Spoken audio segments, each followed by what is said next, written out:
तो दोस्तों welcome to our channel growing portfolio. तो दोस्तों आपका ज़्यादा समय नहीं लेते हम सीधा बात करते हैं शेयर मार्केट के ऊपर। तो दोस्तों आज मार्केट पूरा बकवास रहा, मार्केट पूरा बकवास रहा। हाँ, एक बात सही थी कि 23,800 के आसपास जाके तुरंत ही अच्छा खासा रिकवर हो गया, मार्केट हुआ था डाउन ही। ओके, लेकिन 800 का सपोर्ट लेके आज भी वापिस से ऊपर निकला है और 23,900 के ऊपर चला गया था और वापिस से नीचे भी आ गया, वापिस से ऊपर भी गया और ऐसे करते करते भी 900 के ऊपर क्लोजिंग दिया है। अच्छी बात है, नेगेटिव में क्लोजिंग दिया है लेकिन 900 के ऊपर क्लोजिंग दिया है, अच्छी बात है। यहाँ पर देखो दोस्तों, कई दिनों से 800 का सपोर्ट लेके ऊपर निकलता है। यहाँ से 800 का सपोर्ट लेके रैली आई थी, यहाँ से कई दिनों से यहाँ पर घूमता रहता है, 800 के आसपास टच करके वापिस से ऊपर निकलता है और 950 के आसपास जाके वापिस से नीचे आ रहा है। ओके, यानी कि अभी देखो तो आप 23,800 एक सपोर्ट बन के आता है और ऊपर की ओर 23,950 एक रजिस्टर बन के आता है और 22,000 और 23,000 का एक रजिस्टर बन के आता है। ओके, 22,950 और 23,000 का एक रजिस्टर बन के आता है, वो टच करके वापिस से नीचे आ रहा है। ओके, तो ऊपर जाने के लिए क्या करना पड़ेगा कि उसका जो 23,000 का जो रजिस्टेंस है ना, वो अच्छी कैंडल के साथ प्रेशर के साथ तोड़ के ऊपर जाना पड़ेगा। अगर ये तोड़ के ऊपर चला गया तो मैं बोलता हूँ ऊपर रजिस्टेंस कहीं है अभी, लेकिन 23,200 का लेवल तो बता सकते हैं। ओके, तो भी मैं बोलता हूँ 23,000 के ऊपर एक समय निकल भी जाए तो भी आपको बुलिश नहीं मानना है। मैं एक ही बात बोलूँगा बार बार। ओके, तो अभी देखा जाए तो यूएस का मार्केट अभी डाउन में है, निक्काई डाउन में, अभी डेक्स प्लस में। तभी रात का सिनेरियो क्या होता है वो देखना, और जो FOMC की जो भी मीटिंग है अमेरिका की, उसका जो परिणाम क्या आता है उसके ऊपर अभी अमेरिकन मार्केट रिएक्ट करेगा और उसके बाद उसके अनुसार हमारा मार्केट भी कल के दिन रिएक्ट करेगा, वो फाइनल है। ओके, अगर मैं बोलता हूँ गुड न्यूज़ आई तो मार्केट यूएस का अप निकलेगा तो हमारा भी अप निकलेगा कल के दिन, और अगर नेगेटिव न्यूज़ आई तो डाउन समझ लो, अच्छा खासा डाउन हो जाएगा और 800 का सपोर्ट तोड़ के वापिस से नीचे आ जाएगा। ओके, तो अभी वो एक रिजल्ट बाकी आने का, यानी कि वो एक न्यूज़ आना बाकी है, इसीलिए ये बहुत ज़्यादा मूवमेंट नहीं देता है। अभी निर्णय कैसा आता है या फिर क्या न्यूज़ आता है उसके ऊपर मैं बोलता हूँ मार्केट रिएक्ट करेगा, वो फाइनल है। तो स्टॉक के बारे में बात करें तो सबसे पहले हम बात करें मोतीलाल की, तो मोतीलाल का चार्ट क्या बोलता है दोस्तों। मोतीलाल में 600 के आसपास हमारा बाइंग था। ओके, अभी के मार्केट की सिनेरियो में बोला था कि 40-50 पॉइंट मिले, बिंदास प्रॉफिट बुक करके निकल जाओ। ओके, उसके हिसाब से देखें तो अभी 35 पॉइंट तो मिलते हैं, 36 पॉइंट मिलते हैं अभी, तो यहाँ पर हमारा प्रॉफिट बुकिंग हो जाना चाहिए मेरे हिसाब से, मैं बोलता हूँ वो भी। ओके, क्योंकि मार्केट अप तो निकलता है, स्टॉक भी अप निकलता है, लेकिन वापिस से ऊपर से वापिस से डाउन भी हो जाता है। तो अभी 30-40-50 पॉइंट मिले, बिंदास प्रॉफिट बुक करके निकल जाओ। तो अभी मैं बोलता हूँ शायद 40 के आसपास चला गया था, 640 के आसपास, लेकिन अभी 36 पॉइंट मिलता है, तो यहाँ पर हमारा प्रॉफिट बुकिंग होता है। तो यहाँ पर हमारा 40 पॉइंट प्रॉफिट बुकिंग हो गया है। अभी नई एंट्री कहाँ पर लेनी है वो देख लो। समझ लो कि आज के दिन में बोलता हूँ यूएस से जो भी न्यूज़ आए, अगर नेगेटिव न्यूज़ आया ना तो समझ लो कि 600 का सपोर्ट तोड़ के भी वापस से नीचे आ जाएगा और वापस से मैं बोलता हूँ 550 हमारा बाइंग बनेगा और 500 का लेवल हमारा बाइंग बनेगा। अगर नीचे की ओर आए तो ओके, 150 पॉइंट नीचे हमारा बाइंग बनता है या 100 पॉइंट नीचे हमारा बाइंग बनता है। अगर समझ लो कि ऊपर की ओर आए, गुड न्यूज़ आए और ऊपर की ओर चला गया, तो अगर आपने प्रॉफिट बुकिंग नहीं किया है अभी तो मैं बोलता हूँ 650 के ऊपर स्टॉप लॉस लगा के जाना देना, स्टॉप लॉस का जगह का प्रॉफिट निकल जाएगा। वो दोनों सिनेरियो आप अपने माइंड में फिट कर लेना। उसके बाद बात करें हम सुमिटोम केमिकल्स की, तो दोस्तों यहाँ पर हमारा 500 का बाइंग हो गया था, कई दिनों के बाद ऐड करेगा। अभी 500 का लेवल तोड़ के अच्छा खासा नीचे चला गया था, लेकिन जो एक सपोर्ट है, सपोर्ट से ही वापस से रिवर्सल हो गया अभी। ओके, तो अभी 500 के आसपास आने की तैयारी में है। समझ लो कि 500 के आसपास आ जाए कल के दिन, तो मैं बोलता हूँ आपको प्राइस टू प्राइस निकलना है तो निकल जाना। ऊपर जाना है तो मैं बोलता हूँ 500 का स्टॉप लॉस लगा देना, बाद में ऊपर जाना, यानी कि मैं बोलता हूँ 500 का स्टॉप लॉस हिट हो जाएगा तो प्राइस टू प्राइस एग्जिट हो जाओगे। ओके, वैसे भी यहाँ पर डब्ल्यू पैटर्न के अनुसार ऊपर जा सकता है, लेकिन यूएस का मार्केट अगर आज रात के दिन नीचे आ गया तो हमारा मार्केट नीचे आएगा, तो इसमें भी गिरावट बनेगी उसके हिसाब से फाइनल। ओके, तो अभी वेट करो कल के दिन क्या होता है। अभी 500 प्राइस टू प्राइस आ जाए तो निकल जाना।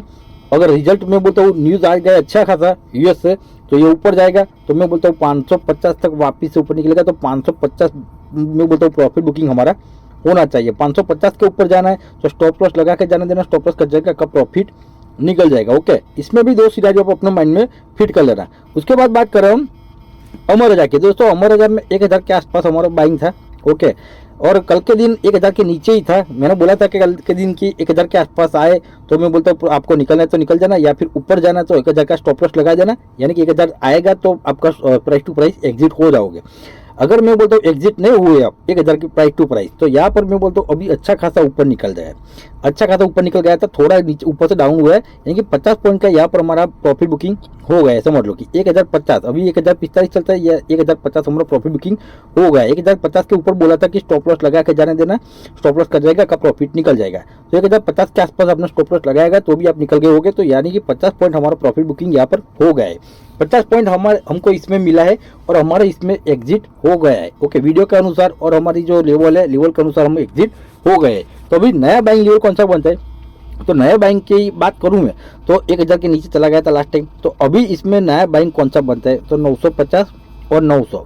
ओके, अगर यूएस का मार्केट रात को अच्छा खासा डाउन हो जाएगा तो 900 के आसपास बाई करना, और न्यूट्रल रहा तो मैं बोलता हूँ 950 के आसपास फिर से आए तो बाई करना। कितनी परसेंटेज क्वांटिटी, तो 25 या 30% क्वांटिटी 950 के लेवल से, और 900 के आसपास बाई करना है। सीधा मैं बोलता हूँ 40 या 50% क्वांटिटी बिंदास बाई करके चल सकते हो स्विंग ट्रेडिंग के लिए। और लॉन्ग टाइम के हिसाब से भी चाहिए तो मैं बोलता हूँ 950 से 25-30% ही बाई करना, ज़्यादा नहीं। उसके बाद बात करें हम कोचिंग की, तो कोचिंग का चार्ट क्या बोलता है दोस्तों, कोचिंग में कल के दिन बोला था 1300 उसके एक रजिस्टेंस है, और रजिस्टेंस का काम करेगा, रजिस्टेंस फिक्स करेगा, ऊपर जाएगा तो भी नीचे आ जाएगा। आज ऊपर गया था वापिस से नीचे आ गया, कल की जो प्राइस थी वही आके भी क्लोजिंग दिया है। तो 1200 हमारा बाइंग था, कल के दिन बोला था 100 पॉइंट का बेनिफिट मिलता है, तो 100 पॉइंट में हमारा प्रॉफिट बुकिंग हो जाना चाहिए। ओके, तो यहाँ पर हमारा प्रॉफिट बुकिंग हो गया है ऑलरेडी। ओके, 1300 के ऊपर बोला था कि 1300 स्टॉप लॉस लगा देना, लगा दिया होगा तो आप प्राइस टू प्राइस निकल गए होगे और 100 पॉइंट का बेनिफिट मिल गया होगा। तो अभी फिर से इसमें मैं बोलता हूँ 1200 के आसपास आए, फिर से नई एंट्री लेनी है, नई एंट्री लेनी है तो 1200 के आसपास आए, तो इसमें मैं बोलता हूँ 30 या 40% क्वांटिटी बाय करना है, और रिस्क लेना है तो 50% भी क्वांटिटी बाय करके चल सकते हो, स्विंग ट्रेडिंग, शॉर्ट टाइम और लॉन्ग टाइम के हिसाब से। ओके, तीनों के हिसाब से आप बिंदास बाय करके चल सकते हो 1200 के लेवल पर, और 1200 के बाद गिरावट हो जाए तो सीधा 1000 के आए तो ही एवरेज करनी है, उससे पहले क्लियरली ना। उसके बाद बात कर रहा हूँ इरीडा की, तो दोस्तों इरीडा ने 160 के आसपास से अच्छा खासा जंप लगाया ऊपर, अभी 175 के ऊपर चला गया था, थोड़ी गिरावट हो गई, यानी कि 174 के आसपास क्लोजिंग दिया है। तो उसके हिसाब से देखें तो अभी 14 पॉइंट का बेनिफिट मिलता है। यहाँ पर हमारा स्विंग ट्रेडिंग हो गया था, ज़्यादा नहीं 25 या 30% क्वांटिटी।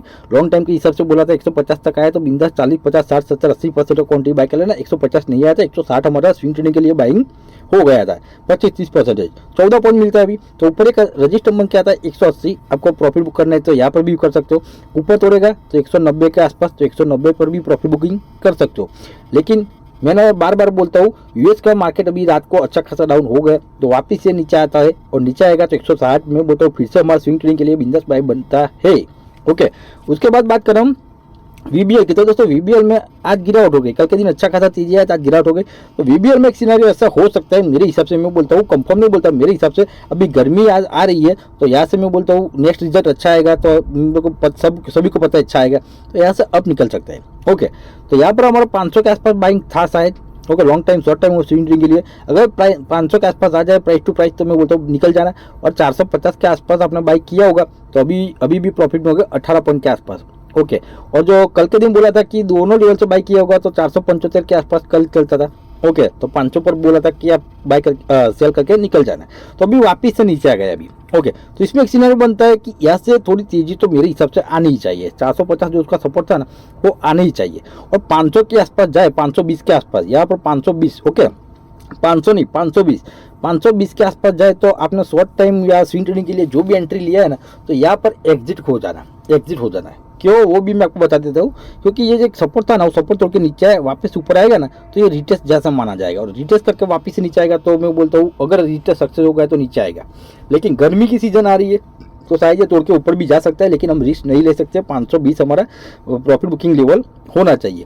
समझ लो कि यहाँ से मैं बोलता हूँ एक जिगजैग पैटर्न भी बनेगी, अगर यहाँ से नीचे आया ना तो जिगजैग पैटर्न से अच्छा खासा नीचे आएगा तो नेक्स्ट टाइम 400 भी बता सकता है, अगर नीचे आया तो की बात करता हूँ। बाकी मैं बोलता हूँ 90% नहीं आएगा, 450 से नीचे 90% नहीं आएगा। लेकिन पैटर्न क्रिएट हो गई और मार्केट नेगेटिव हो गए तो शायद आ भी सकता है, और फ्यूचर में अभी गर्मी चालू हो गई है तो अच्छी खासी गर्मी अभी और पड़ने वाली है, तो यहाँ से मैं बोलता हूँ 550 तक भी जा सकता है। तो आप अपने हिसाब से 520 हमारा प्रॉफिट बुकिंग लेवल है, बिंदास निकल जाना, और जिसने भी लॉन्ग टाइम के हिसाब से बाई किया है वो बिंदास सो जाए, कोई दिक्कत वाली बात नहीं है, कोई चिंता वाली बात नहीं है। लॉन्ग टाइम के हिसाब से यही करंट प्राइस से भी आप 30-40% क्वांटिटी अभी से बाई करना शुरुआत कर लो। उसके बाद बात कर रहा हूँ केपीआई ग्रीन के दोस्तों केपीआई ग्रीन में आज फिर से अपर सर्किट लगा दिया है। कल के दिन भी अपर सर्किट लगाया, आज भी अपर सर्किट लगाया, तो ये कम से कम मैं बोलता हूँ 500 तक, 480 और 500 तक तो जाना चाहिए। ओके, तो यहाँ पर नीचे के लेवल से जितने भी हमारा तो यहाँ पर बाइंग था, बिंदास बोला था जितनी क्वांटिटी चाहे उतनी बाइक कर लेना। यहाँ से ऊपर गया, रजिस्टर फेस करके वापस से नीचे आया और वापस से मैं बोलता हूँ यहाँ पर भी अपने बाइक कर लिया, तो बिंदास इसमें तो होल्ड ही करना है। ओके, लॉन्ग टाइम के हिसाब से जितनी बाइक की है ना बिंदास होल्ड करिए। ऐसी कंपनी आपको मैं बोलता हूँ नहीं मिलेगी ऐसी प्राइस में। ओके, जिसने भी बाइक की है बिंदास होल्ड करो। मैं इसके बारे में इतना ही बोलूंगा कि फ्यूचर में आपको ये जितना प्रॉफिट देगा ना वो मेरे हिसाब से कोई दूसरी कंपनी ग्रीन एनर्जी में नहीं देने वाली, वो लिख के ले लो। उसके बाद बात करें हम केपीआईडी का, तो केपीआईडी का चार्ट क्या बोलता है दोस्तों, केपीआईडी में 1300 हमारा बाइंग था। ओके, अभी चलता है 1342, यानी कि 40 पॉइंट का भी बेनिफिट मिलता है अभी। तो यहाँ पर 40 पॉइंट मिलता है, तो 40 पॉइंट हमारा प्रॉफिट बुकिंग हो जाना चाहिए। मैंने बोला था कि 50 पॉइंट मिले प्रॉफिट बुक करके निकल जाओ। तो अभी का मार्केट ऐसा है कि कल के दिन में बोलता हूँ शायद नीचे भी आए, ओके, वापिस से 800 पॉइंट के ऊपर जाए, लेकिन जितना भी प्रॉफिट मिला अभी लेके निकल ही जाओ, क्योंकि अभी यूएस का मार्केट माइनस में। अभी आज रात को जो एफओएमसी जो मिनट का जो रिजल्ट आने वाला है वो भी आएगा, कैसा नेगेटिव न्यूज़ आएगा या पॉजिटिव न्यूज़ आएगा, उसके हिसाब से हमारा मार्केट रिएक्ट करेगा। तो इसके हिसाब से मैं बोलता हूँ जितना भी प्रॉफिट मिला 40-50 पॉइंट ज़्यादा बहुत हो गया, निकल जाओ। तो अभी इसमें 40 पॉइंट मिल गया, प्रॉफिट बुकिंग हो गया और हमारी पोजीशन यहाँ पर एग्जिट हो जाती है। ओके, वीडियो के अनुसार और हमारे लेवल के अनुसार वापिस से समझ लो कि 1300 आए, तो 1300 पर रिस्क लेना है। कितना परसेंटेज, तो 25, 30 या 40% रिस्क लेना है। लेकिन कैसे वो भी मैं आपको बता देता हूँ। समझ लो कि रात को यूएस का मार्केट का न्यूज़ खराब आया और उसका मार्केट धड़ाम से गिर गया, तो उसके हिसाब से हमारा मार्केट नेगेटिव हो जाएगा। तो उसके हिसाब से मैं बात करूँ तो 1300 तब नहीं बाई करना है, तो उसका वेट करना 1250 के आसपास। अगर मार्केट यूएस का नीचे आ जाए ना अच्छा खासा, तो 1250 की वेट करना, 1250 हमारा बाइंग बनता है, वरना 1300 हमारा बाइंग बनता है। और फिर से तो ज़्यादा नहीं रिस्क लेना है, तो 25% तो बाइक कर ही लेना, शायद ऊपर आ जाए तो 1300 के लेवल से, क्योंकि 1300 उसका स्ट्रॉन्ग सपोर्ट बन के आता है इसीलिए। और 40-50 पॉइंट इसमें इजीली मिल सकते हैं। तो अभी मिल गए, तो हमारी पोजीशन एग्जिट भी हो गई है। उसके बाद बात करें हम CDSL की, तो CDSL का चार्ट क्या बोलता है दोस्तों, CDSL में 1300 हमारा बाइंग था। ओके, उसके बाद गिरावट हो गई थी, कल के 1200 के आसपास से ऊपर निकला है, तो अभी भी 50 पॉइंट अब माइनस में हो गए। यहाँ पर कल के दिन देखा तो 100 पॉइंट माइनस में था, अभी 50 पॉइंट माइनस में। तो प्राइस टू प्राइस 1300 के आसपास आ जाए तो मैं बोलता हूँ एग्जिट हो जाना अभी। ओके, और आपको शॉर्ट टाइम और लॉन्ग टाइम के हिसाब से जाना है तो 1300 पर भले ही बाई किया उसको जाना देना, छोड़ देना उसको। ओके, एवरेज करने की तैयारी मत, जल्दबाजी मत करना। तो शॉर्ट टाइम और लॉन्ग टाइम के लिए लिया है, बिंदास में बोलता हूँ कंटिन्यू करिए, कोई एग्जिट करने की जरूरत नहीं है। हाँ, लेकिन समझ लो कि यहाँ से रिटेस्ट करके वापस से नीचे आ जाए तो 1300 के बाद मैं बोलता हूँ 1100 हमारा बाइंग लेवल होना चाहिए। ओके, तो 1300 हमारा बाइंग था और 1100 पर हमारी एवरेज होने चाहिए, जिसको शॉर्ट टाइम और लॉन्ग टाइम के हिसाब से जाना है। बेस्ट प्राइस में आपको ये अभी स्टॉक मिल गया है, ऐसा समझ लो। ओके, 1200 पर फिर से बोलता हूँ 1200 के आसपास आ जाएगा। ओके, तो जिसको भी नई एंट्री लेनी है ना, नई एंट्री, तो वो बिंदास में बोलता हूँ 30, 40 या 50% क्वांटिटी बाई करके चल सकते हो। जिसको भी नई एंट्री लेनी है वो 1200 पर फिर से आए तो बाई कर सकते हो। कल के दिन भी बोला था नई एंट्री के लिए बाई कर सकते हो, लेकिन एवरेज करनी है तो 1100 पर एवरेज करनी है 1300 वाले, और 1300 के ऊपर जाना है तो स्टॉप लॉस लगा के जाने देना अगर आपको निकलना है। तो नहीं निकलना है तो बेस्ट प्राइस से आपको अभी स्टॉक मिल गया है, तो बिंदास में बोलता हूँ कंटिन्यू करिए। जैसे नीचे गिरावट हुई है ऐसे मार्केट थोड़ा न्यूट्रल होकर पॉजिटिव होगा, तो ये सभी स्टॉक अच्छे रॉकेट बनेंगे मिड कैप वाले। ओके, उसके बाद बात करें हम नियोजन की, तो नियोजन का चार्ट क्या बोलता है दोस्तों, नियोजन में भी 1000 हमारा बाइंग था। ओके, आज गिरावट है, 1017 के आसपास चला गया था, 1017 के आसपास चला गया था। ओके, कल के दिन बोला था 1000 के आसपास आया तो प्राइस टू प्राइस आप बोलता हूँ एग्जिट हो जाना, इसमें बोला था एग्जिट हो जाना, तो यहाँ पर हमारा एग्जिट बनता है। ओके, वीडियो के अनुसार लेवल के अनुसार कल के दिन बोला था जिसने भी बाई किया होगा तो एग्जिट बोला था, तो यहाँ पर हमारी पोजीशन एग्जिट हो गई है। ओके, तो अभी इसमें फिर से बाइंग करना है, नई एंट्री लेनी है। तो ओके, अच्छी खासी गिरावट तो हो गई और यह सपोर्ट लेके वापस से ऊपर भी निकल जाए, तो नई एंट्री लेनी है तो उसके लिए मैं बोलता हूँ 900 की वेट करो, 900 के आसपास आए 30 या 40% क्वांटिटी बाइक कर लीजिएगा। उसके बाद गिरावट हो जाए 800 के आसपास आए तो 800 पर फिर से 30 या 40% क्वांटिटी बाइक कर लेना। ओके, यानी कि 900 हमारा पहला बाइंग लेवल बनता है, उसके बाद 800 के आसपास है तो 800 हमारा दूसरा बाइंग लेवल बनता है, और एवरेज करके बिंदास में बोलता हूँ होल्ड करना। ओके, जैसी गिरावट हुई है ऐसे ही ऊपर निकलेगा, फाइनल निकलेगा। उसके बाद बात करें हम टोरेंट की, तो टोरेंट का चार्ट क्या बोलता है दोस्तों, टोरेंट में भी 1300 हमारा बाइंग हो गया था, उसके बाद तो अच्छी खासी गिरावट हो गई थी 1200 तक। ओके 100 पॉइंट माइनस में थे, अभी 60 पॉइंट अभी ऊपर है अभी, यानी कि मैं बोलता हूँ 40 पॉइंट अभी भी अब माइनस में हो गए। अगर 1300 के आसपास बाई किया होगा तो बाई किया है तो नीचे कमेंट बॉक्स में कमेंट करना। ओके, तो अभी 1300 पर आपको मैं बोलता हूँ प्राइस टू प्राइस एग्जिट होना है इसमें। Okay, price to price exit होना है तो हो जाना, कोई दिक्कत वाली बात नहीं। अगर एग्जिट नहीं होना है तो नेक्स्ट टाइम मैं बोलता हूँ एवरेज करनी है ना तो 1100 पर करना, या से 200 पॉइंट गिरावट में ही एवरेज करना CDSL के जैसे। ओके, अगर नई एंट्री लेनी है तो 1200 पर, जिसने भी बाय नहीं किया है तो 1200 पर फिर से है तो 1200 पर चांस मिल जाएगा। तो मैं बोलता हूँ 30 या 40% क्वांटिटी बाय करके चल सकते हो। क्यों? क्योंकि अभी गर्मी चालू हो गई है और गर्मी और बढ़ने वाली है और 4-5 महीने 6 महीने तक गर्मी रहेगी अभी, तो उसके हिसाब से ये स्टॉक अच्छा है। ओके, 5-6 महीने के लिए आपको बाय करना है तो बिंदास बाय कर लीजिएगा। 1300 हमारा बाइंग हो गया है, उसके लिए 1100 एवरेज करने का लेवल है और नई एंट्री लेनी है तो 1200 पर फिर से है तो 1200 पर बिंदास फिर से मैं बोलता हूँ 25-30-40% क्वांटिटी बाय करके होल्ड करना। ओके, अभी इसमें माइनस में है और 1300 वाला भी मैं बोलता हूँ कंटिन्यू करेंगे 4-5 महीने के लिए तो बिंदास करिएगा, कोई दिक्कत वाली बात नहीं है। ओके, बस दोस्तों इस वीडियो में इतना ही। वीडियो अच्छा लगा तो वीडियो को लाइक कर दीजिएगा, चैनल को सब्सक्राइब कर दीजिएगा और वीडियो को शेयर कर दीजिएगा। जय हिंद, जय भारत।